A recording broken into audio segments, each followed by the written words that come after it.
오늘 말씀의 제목은 두 왕의 삶입니다. 오늘 말씀에 이름이 아주 좀 비슷하죠. 요아스와 요시야, 이 두 왕이 나오죠. 우리가 흔히들 인생은 한 번뿐이다 이런 말씀을 하죠.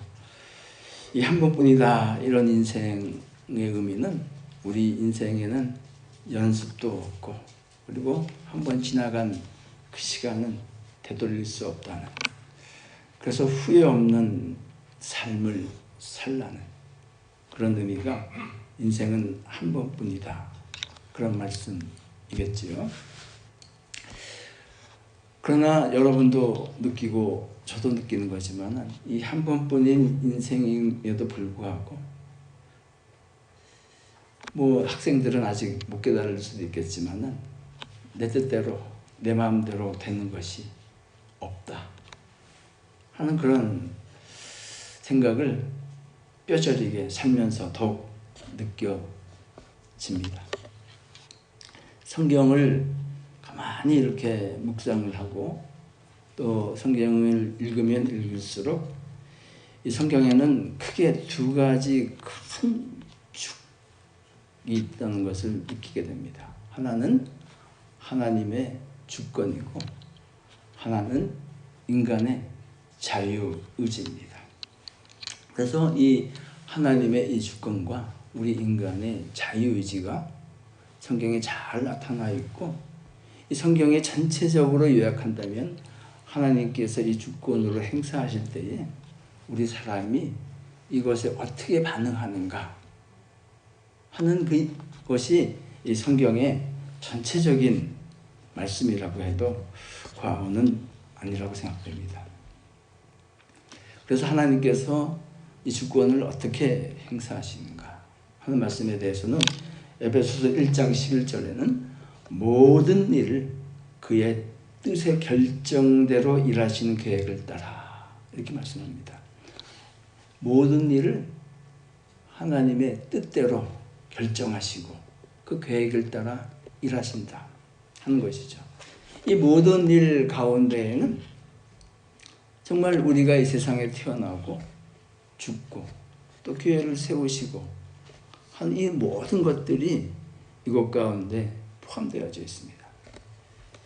제가 좀 가깝게 지내는 목사님이 두 분이 계세요. 이 목사님들이 공통점이 있습니다. 뭐냐면은 아주 젊었을 때에 이분들에게는 아들하고 딸이 있습니다. 좀 지금 다 장성했는데, 이분들이 젊었을 때에 30대, 40대 초반 이때에 사랑하는 아내를 먼저 보낸 분들입니다.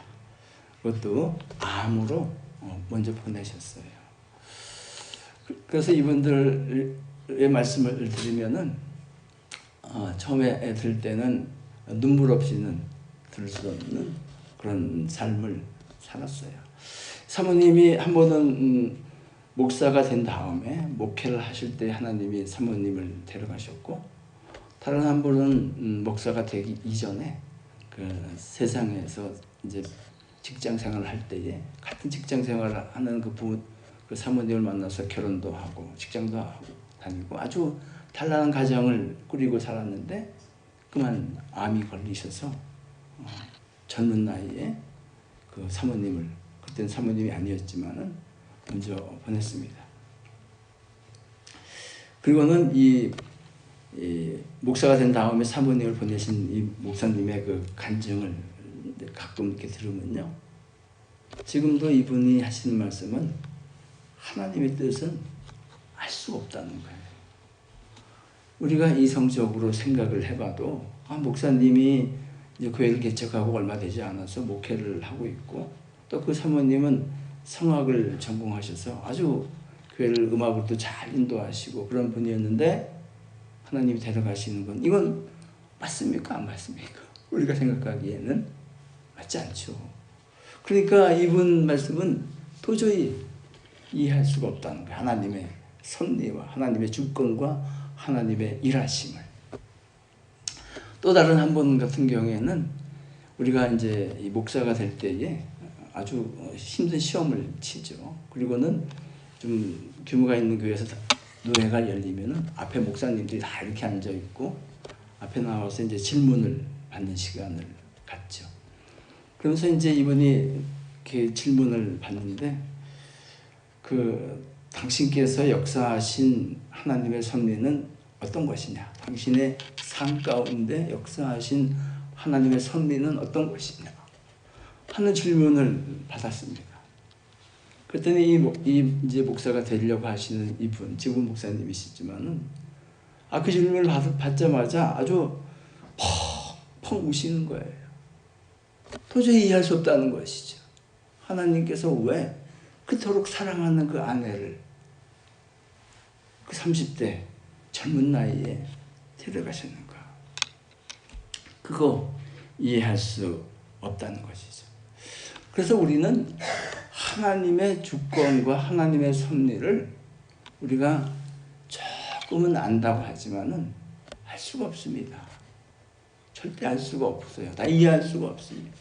그래서 우리가 늘 하나님 앞에 나아갈 때에 구해야 하는 것은 그저 주님, 아버지, 나를 불쌍히 여겨주시옵소서, 긍휼히 여겨주시옵소서, 은혜를 주시옵소서 하고 나아갈 수밖에 없는 것이 우리의 삶이다 하는 생각을 해봅니다.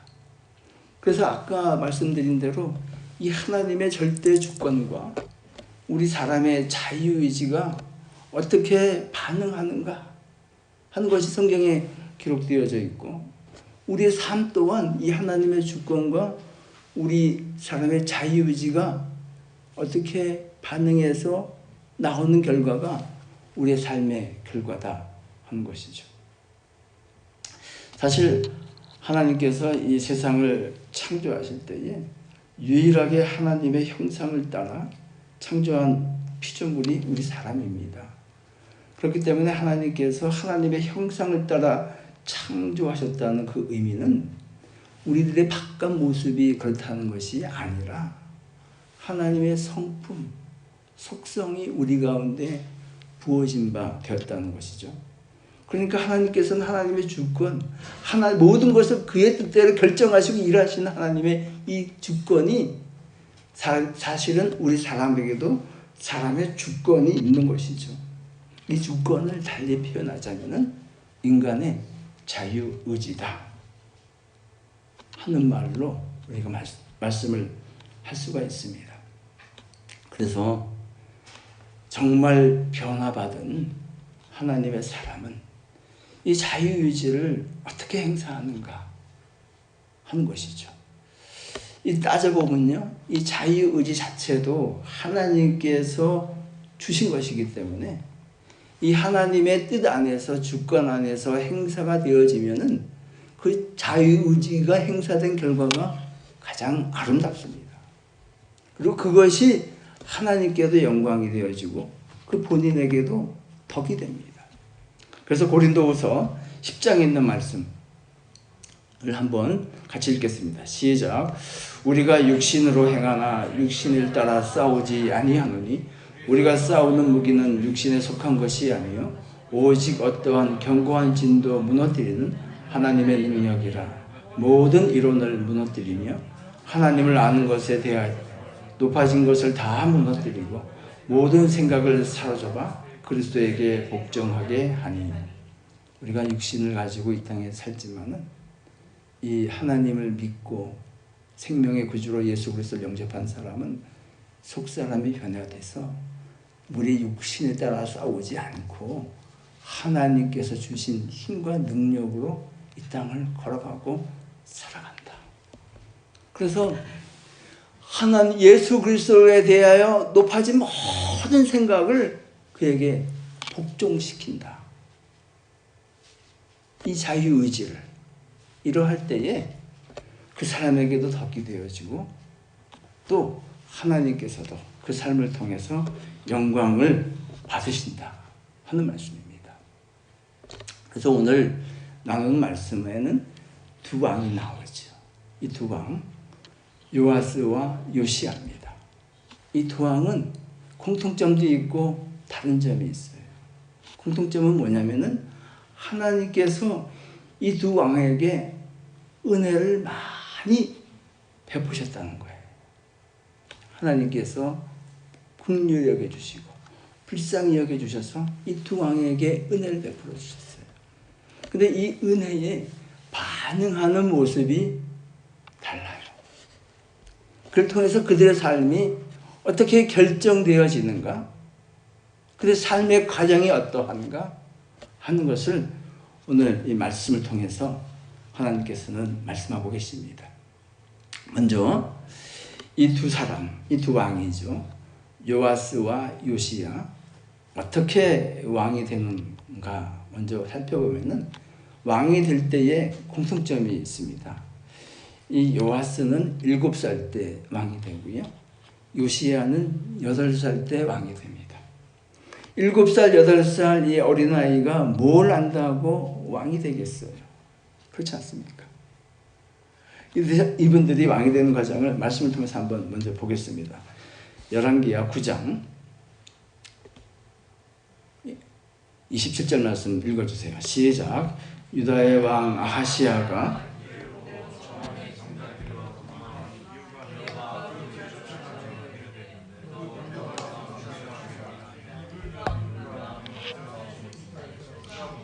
북도까지 도망하여 거기서 죽은지라. 이 아하시야라는 사람은 누구냐면요, 왕이죠. 요아스의 아버지였어요. 요아스의 아버지인데 누구하고 가깝게 지냈냐면은 이때는 북이스라엘과 남유다가 이렇게 나눠져 있을 때예요. 누구하고 가깝게 지냈냐면은 북이스라엘의 아합 왕하고 가깝게 지냈어요. 물론 여기하고 사돈 관계가 엮여져 있어요. 근데 하나님께서 이 아합 왕이 범죄함을 보시고 누구를 일으켜서 그를 치셨냐면은 여기 예후라는 왕을 일으켜서 그 아합 왕을 치십니다. 근데 공교롭게도 이 요아스의 아버지 아하시야가 아합 왕에게 방문했을 때예요. 그때 예후가 이제 아합을 쳤습니다. 그래서 그가 죽어요. 그걸 보고 어떻게 해요? 야, 나도 여기 있다가는 예후의 칼을 피하지 못하겠다 하고 도망을 가죠. 도망가다가 잘 도망갔으면 모르는데 예후한테 잡혀서 어디까지 도망갔냐면 무깃도라는 곳까지 도망갔다가 거기서 죽임을 당합니다. 그러니까 이제 그 지금으로 하면 우리가 이제 사극을 좀 보잖아요. 사극을 보게 되면 왕의 엄마를 뭐라 그러죠? 대왕 대비라 그러나요? 이제 그 왕이 죽고 나니까 이 대비 마마가 어떻게 하면 좋겠습니까? 아유, 우리 왕이 죽었으니까 그 아들들을 잘 이렇게 해서 왕으로 세우겠다. 이게 정상적인 엄마잖아요. 대비잖아요. 근데 이 대비는 얘 이름은 누구였냐면은 아달랴라는 여자였어요. 누구냐면은 아합 왕의 딸이에요. 근데 이 아달랴가 어떻게 했을까요? 한번 보겠습니다. 말씀을 열왕기하 11장에 있는 말씀 다 같이 한번 읽어주세요. 시작. 아하시야의 어머니 아달랴가 그의 아들이 죽은 것을 보고 일어나 왕의 자손을 모두 멸절하였으나 요람 왕의 아하시야의 누이 여호세바가 아하시야의 아들 요아스를 왕자들의 죽임을 당하는 중에서 빼내어 그와 그의 유모를 침실에 숨겨 아달랴를 피하여 죽임을 당하지 아니하게 한지라. 요아스가 그와 함께 여호와의 성전에 6년을 숨어있는 동안에 아달랴가 나라를 다스렸더라. 참 이거 보면서 꼭 그런 건 아니지만은 가정의 전통은 무시할 수 없다. 그 아버지가 이 아달랴의 아버지는 아합 왕이에요. 그 아들이 죽었으면은 좀 회개하고 하나님을 배역했기 때문에 죽었으니까 회개하고 나가야 될 텐데 오히려 어떻게 해요? 왕자들을 싹 죽였어요. 그때 하나님께서 누구에게 은혜를 주셨는가? 오늘 말씀의 주인공 요아스에게 은혜를 주셨어요. 무슨 은혜냐? 고모예요. 고모가 한 살배기 요아스를 업고 안고 피합니다. 어디로? 성전으로. 이 여호세바는 누구의 부인이냐면은 그 당시 대제사장 여호야다의 부인이에요. 그리고는 이제 성전에서 6년 동안 양육을 받습니다. 얼마나 이 피바람이 불어오는 그 시대에 그 순간에 하나님께서 은혜를 베풀어 주셔서 생명을 건져주시고 그뿐만 아니라 성전에서 양육받는 이 은혜를 누린 것이죠. 반면 그리고 이제 다른 오늘의 말씀해 주는 거 요시야는 그러면은 어떻게 왕이 되었는가? 이분은 8살 때 왕이 됐어요. 열왕기하 21장에 있는 말씀 또 같이 한번 읽겠습니다. 시작. 아몬이 그의 아버지 므낫세의 행한 같이 여호와 보시기에 악을 행하되 그의 아버지가 행한 모든 길로 행하여 그의 아버지가 섬기던 우상을 섬겨 그것들에게 경배하고 그의 조상들의 하나님 여호와를 버리고 그 길로 행하지 아니하더니 그의 신복들이 그에게 반역하여 왕을 궁중에서 죽이며 그 국민이 아몬 왕을 배역한 사람들을 다 죽이고 그의 아들 요시야를 대신하여 왕을 삼았더라. 공통점이 있죠. 둘 다 아버지가 하나님을 배역함으로 인해서 한 사람은 그 다른 왕에 의해서 죽임을 당하고 또 한 사람은 그 신하에 의해서 죽임을 당하고 7살, 8살 때 일어난 일이에요. 그 와중에 하나님께서 은혜를 베풀어 주셔서 이들이 왕이 됩니다. 저는 제가 만약에 7살, 8살 때 또는 여러분이 7살, 8살 때에 왕이 되었다. 부모님이 아버지 왕이 뭐 병이 들어서 어쩔 수 없이 피치 못할 사정으로 그렇게 되었다 그러면은 그건 좀 넘어갈 수 있는데 아버지가 하나님을 배역함으로 인해서 칼에 다 맞아 죽었어요. 이 사람들에게 상처가 됩니까? 안 됩니까? 그 인생에 씻을 수 없는 지울 수 없는 깊고 깊은 상처가 이 어린 가슴에 새겨진 거예요. 하나님께서는 이들을 불쌍히 여기셨습니다. 긍휼히 여겨주셨어요. 어떻게 긍휼히 여겨주시고 어떻게 불쌍히 여겨주셨을까요? 아버지 없는 그 자리를 믿음의 멘토를 통해서 채워주셨어요. 요아스 왕에게는 그를 구원해주고 구해주고 그를 6년 동안 양육한 그 당시의 대제사장 여호야다를 붙여주셨어요. 그래서 오늘 본문에도 12장 2절에는 요아스는 제사장 여호야다가 그를 교훈하는 모든 날 동안 이런 말씀이 있죠. 아버지 없는 그 자리를 이 대제사장 고모부가 아주 훌륭히 잘 그 자리를 메꿔주고 채워줬습니다. 요시야의 경우에는 이 여호야다처럼 성경이 직접적으로 누가 이러한 역할을 했는지에 대해서는 말씀하지 않습니다. 그러나 성경을 가만히 읽어보니까 그 당시에 하나님 은혜로 믿음의 어른들이 이 왕 주변에 있었어요. 얼마나 감사한지 모릅니다.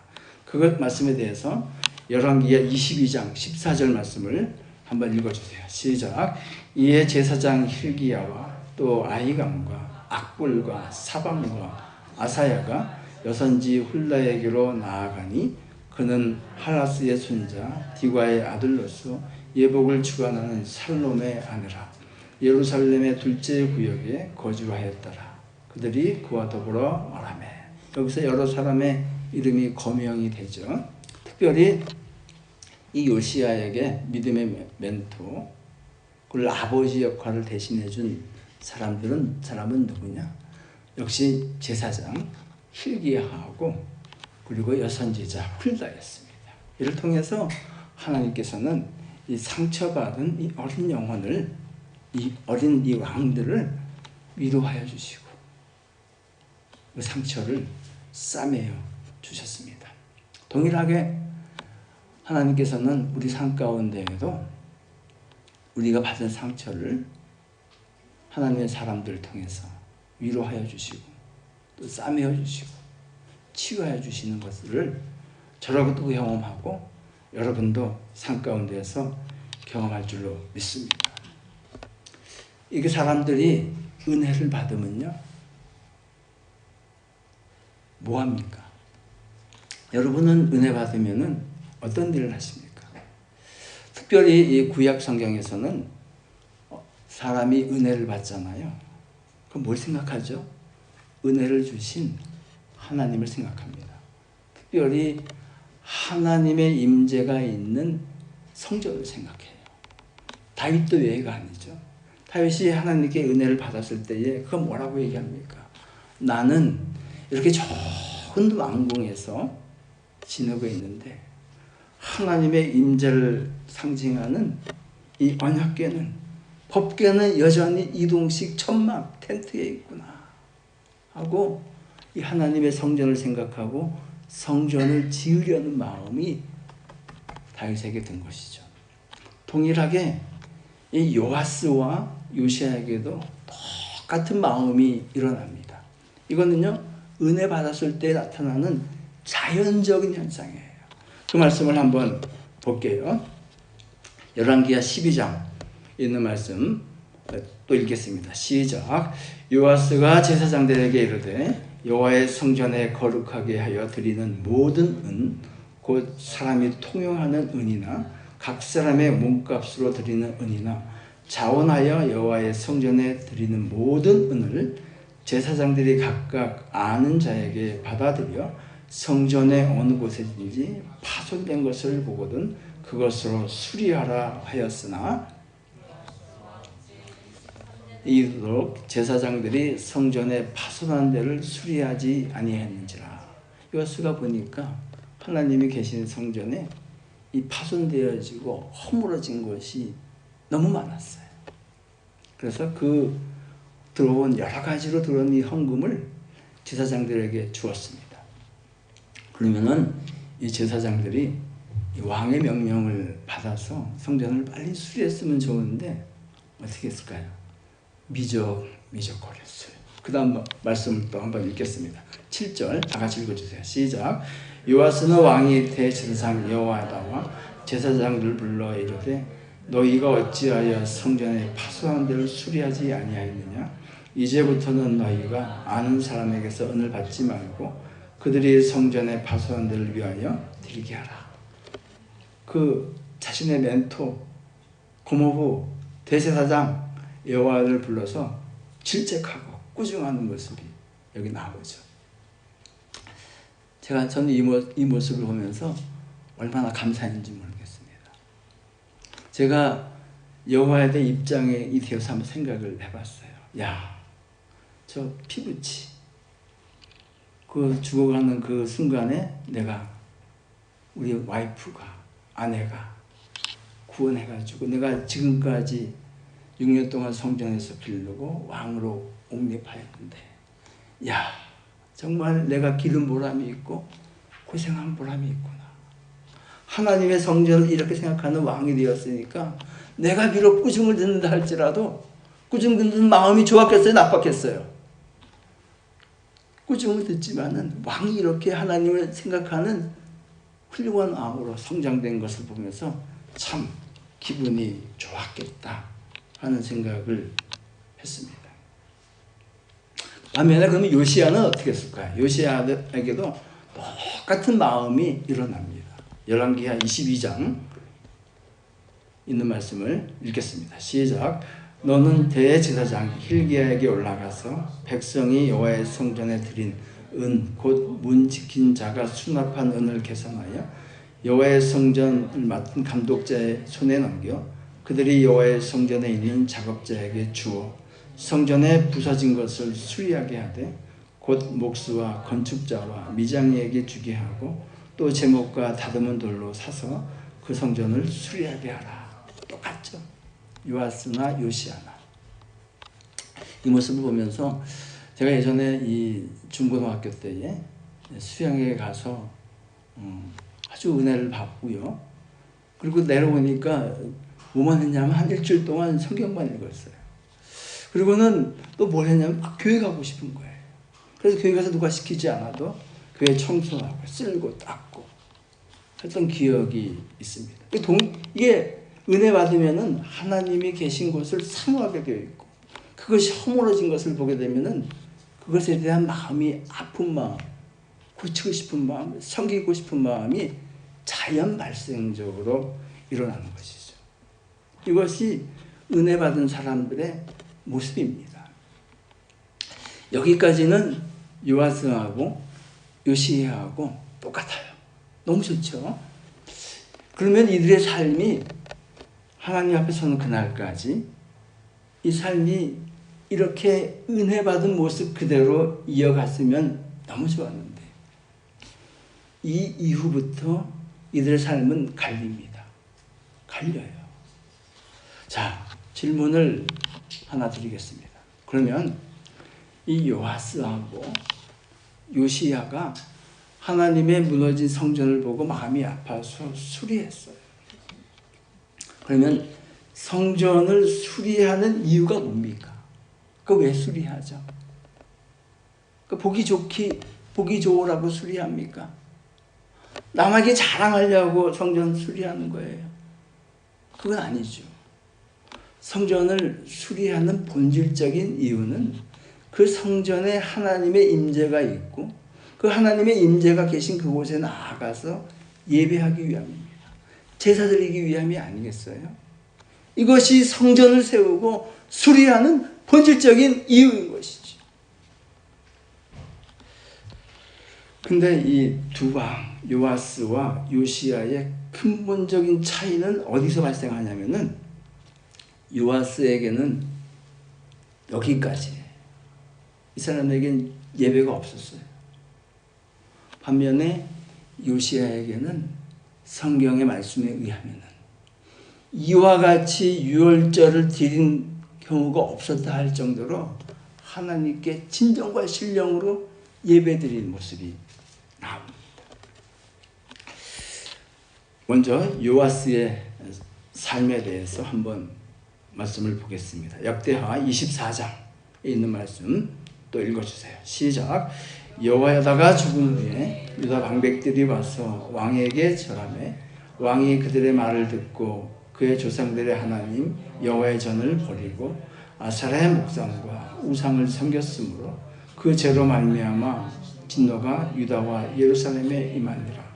그러나 여호와께서 그들에게 선지자를 보내사 다시 여호와에게로 돌아오게 하려 하시매 선지자들이 그들에게 경고하였으나 듣지 아니하니라. 아니, 고모부가 돌아가셨다고, 멘토가 돌아가셨다고 사람이 변해도 이렇게 변할 수 있습니까? 이 여호야다에게 왜 성전 고치지 않느냐고 화냈던, 질책했던 그 사람 맞습니까? 그 사람이 이렇게 변한 거예요. 어떻게 해요? 조상들의 하나님을 버리고 우상을 섬기고 했다는 거죠. 하나님께서는 이 요아스에게 은혜를 베푸셨어요.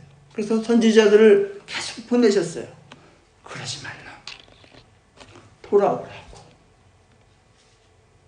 동일하게 우리 주님께서도 성령 하나님을 통해서 또는 말씀을 통해서 우리의 허물어진 부분이 있다면 이렇게 돌아오시라고 초청하고 계십니다. 그러면 이 요아스가 이때 돌아왔으면은 좋았을 텐데, 요아스는 어떻게 했을까요? 건너지 말아야 할 그 다리를 건넜어요. 여기까지는 가면 안 됩니다. 어디까지 나아갔느냐? 그 다음에 이어지는 말씀을 읽겠습니다. 20절, 21절 읽어주세요. 시작. 이에 하나님의 영이 제사장 여호와의 아들 스가랴를 감동시키며 그가 백성 앞에 높이 서서 그들에게 이르되 하나님이 이같이 말씀하시기를 너희가 어찌하여 여호와의 명령을 거역하여 스스로 형통하지 못하게 하느냐 하셨나니 너희가 여호와를 버렸으므로 여호와께서도 너희를 버리셨느니라 하나 무리가 함께 꾀하고 왕의 명령을 따라 그를 여호와의 전 뜰 안에서 돌로 쳐 죽였더라. 여기까지는 가지 말았어야 돼요. 돌아오라고. 그리고 이 여호야다 자신을 양육한 그 아들이 와서 그러지 말라고 돌아오라고 말씀을 전할 때에 어떻게 했습니까? 왕의 명령을 따라, 이 요아스의 명령을 따라 어디서요?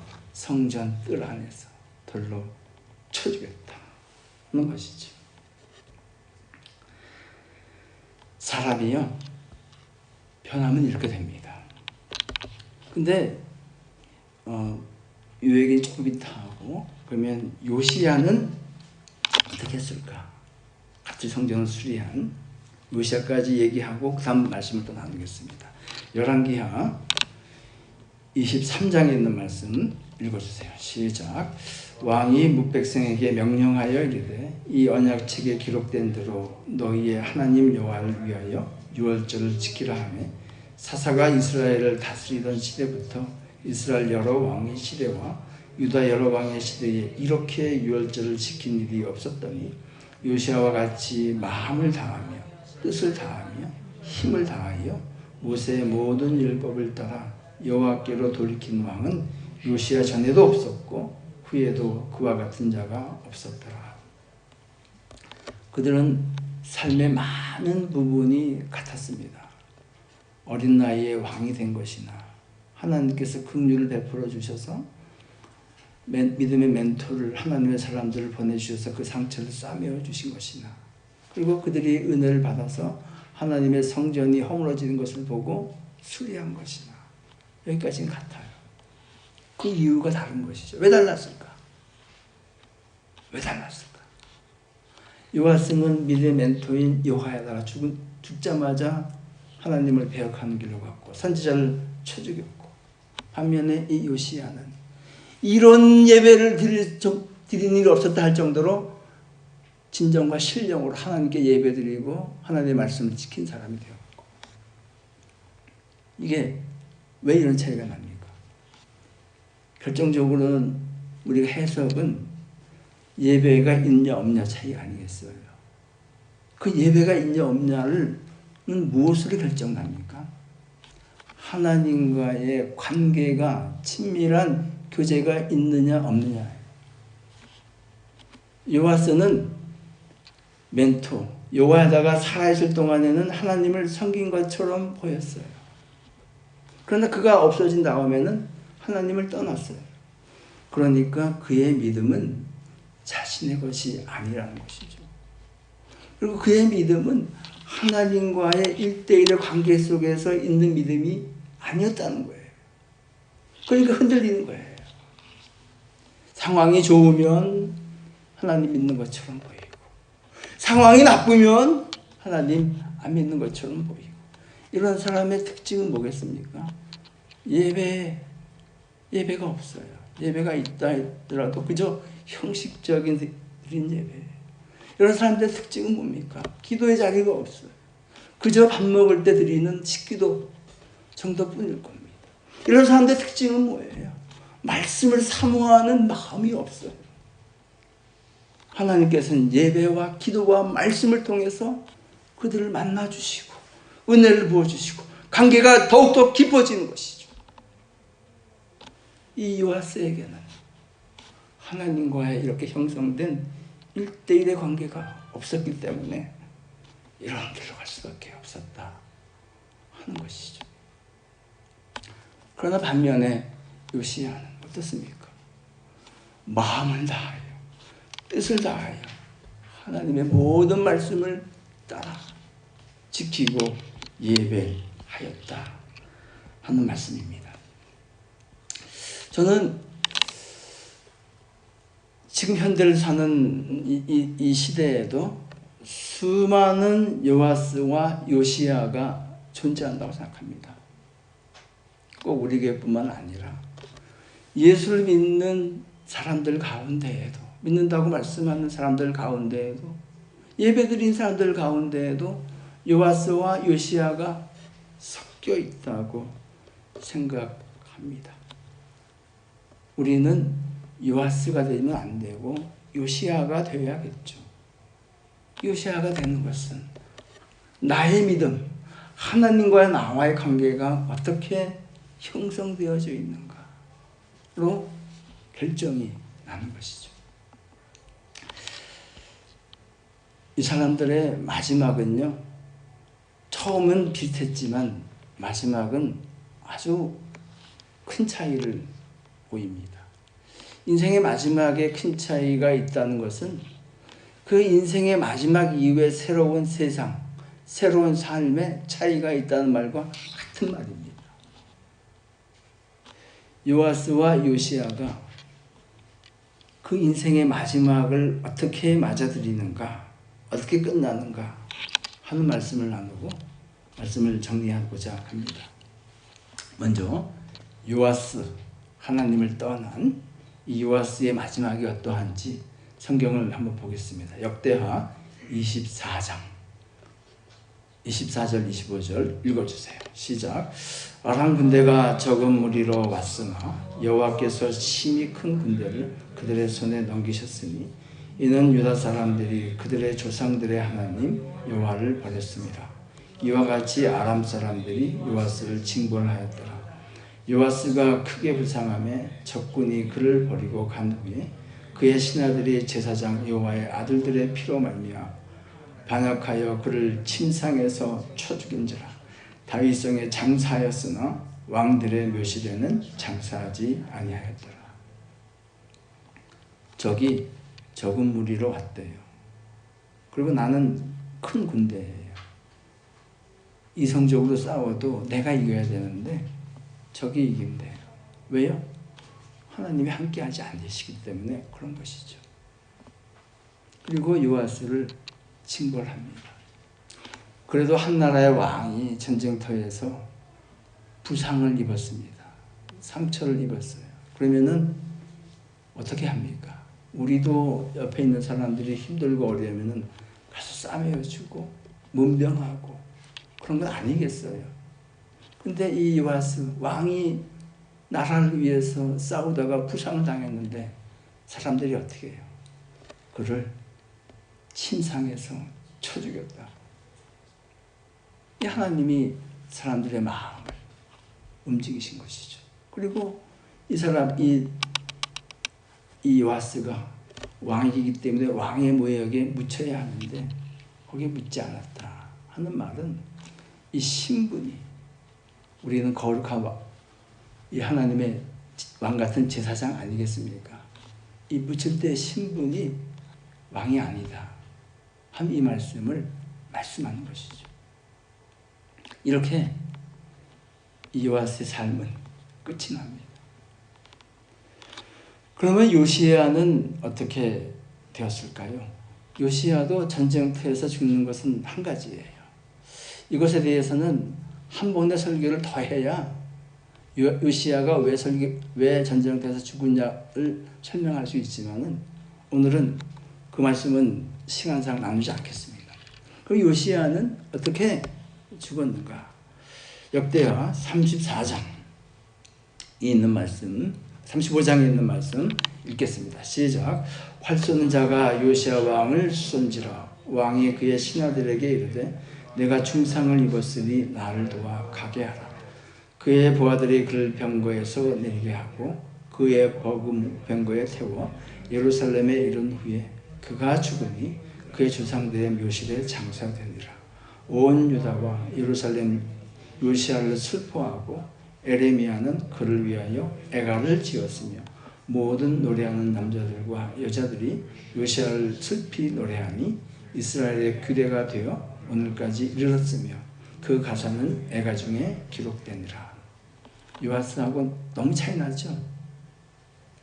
같이 부상을 당했음에도 불구하고 사람들이 극진히 모셔와서 간호를 했음에도 불구하고 죽습니다. 이건 처음에 나눴던 하나님의 주권이에요. 이거는 설명하기 위해서는 또 다른 한 시간이 필요합니다. 그거는 말씀드리지 않고요. 이 부상당한 이 왕은 극진히 간호하고, 그리고 그가 죽었을 때에 왕의 묘실, 그 죽을 때에 왕 같은 제사장의 신분으로 간다는 거예요. 왜요? 평생에 하나님을 진정과 신령으로 마음을 다하여 그를 따랐고 하나님의 관계가 좋았기 때문인 것이죠. 그리고는 누가 슬퍼합니까? 이 에레미야 선지자가 그를 위하여 애가를 지었다 하는 이 말씀인 거예요. 이 에레미야가 애가를 지었다, 선지자가 애가를 지었다, 하나님의 마음이지. 하나님도 이 요시야의 죽음을 슬퍼하는 것이죠. 저와 여러분의 삶이 요아스가 아닌 요시야와 같은 삶을 걷기를 원합니다. 그건 딱 하나예요. 하나님과의 나와의 관계가 어떻게 되어 있는가? 나의 신앙이 그저 사람 따라가는 신앙인가? 사람이 없어도 나 혼자 예배할 수 있고 성경 볼 수 있고 기도할 수 있는 사람이면은 이 사람은 요시야 같은 사람입니다. 그저 주일날 한번 같이 모여서 예배하는 자리만 있다면 그건 안타깝게도 다분히 요아스적인 삶을 사는 사람입니다.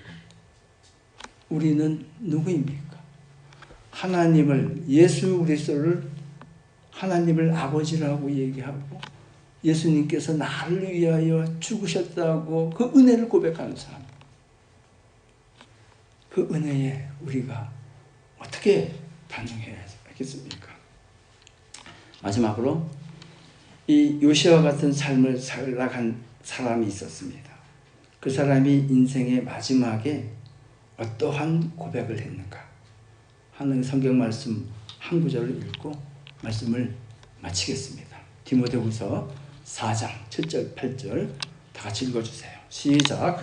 나는 선한 싸움을 싸우고 나의 달려갈 길을 마치고 믿음을 지켰으니 이제후로는 나를 위하여 의의 면류관이 예비되었으므로 주 곧 의로우신 재판장이 그날에 내게 주실 것이며 내게만 아니라 주의 나타나심을 사모하는 모든 자에게로니라. 선한 싸움을 싸운 것이죠. 누구의 능력을 힘입어? 예수 그리스도의 관계 속에서 주시는 힘과 능력으로 싸우고 믿음을 지켰다는 것이죠. 그 사람들에게 주시는 상급이 있다는 것이죠. 의의 면류관.